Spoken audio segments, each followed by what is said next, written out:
गोव्यामध्ये पर्यटकांची गर्दी पाहायला मिळते। सरत्या वर्षाला निरोप देण्यासाठी आणि नवीन वर्षाच्या स्वागतासाठी गोव्यामध्ये पर्यटकांची गर्दी झाल्याचं पाहायला मिळत आहे।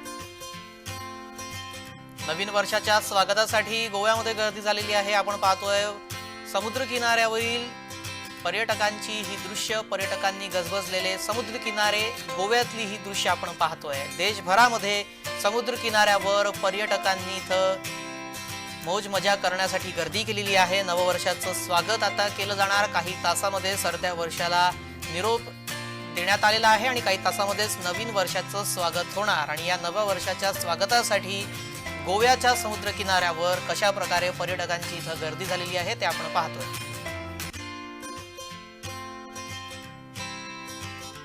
या संदर्भात आमचे प्रतिनिधी शुभम उमाळे यांनी घेतलेला आढावा आपण पाहूयात। आपण बघू शकतो 31 डिसेंबर 2024 आज आहे आणि आज जो आहे शेवटचा सूर्यास्त जो आहे 2024 आपल्याला होताना या ठिकाणी दिसत आहे। अर्थातच आपण आता आहोत गोवा या ठिकाणी। गोव्यातनं आपण जे बघू शकतो थेट जय महाराष्ट्रावर शेवटचा सूर्यास्त 2024चा। अनेक मंडळी जी आहेत राज्यातून देशातून या ठिकाणी जी आहेत दाखल झालेली आहेत।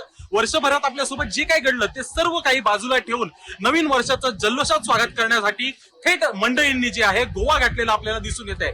तुडुंब गर्दी जी आहे ती गोव्यात झालेली आहे आणि सूर्यास्त जो आहे तो होताना आपल्याला या ठिकाणी दिसून येत आहे। एकदम सुंदर चित्र जे आहे ते आपल्या नजरेसमोर आपल्याला दिसून येत आहे।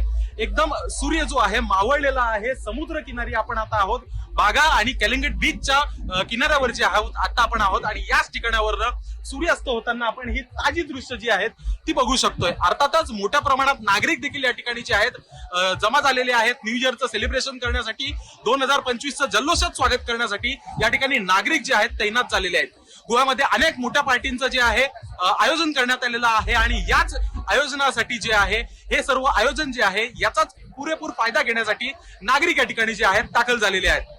बघू शकतोय सूर्यास्त जे आहे होत आहे। अर्थातच 2024ला पूर्णविराम जो आहे तो आता झालेला आहे। अवघे काही तास आणि काही तासात नववर्षाचं स्वागत होणार, 2025चं स्वागत होणार। मी शुभम उमाळे, जय महाराष्ट्र न्यूज, गोवा।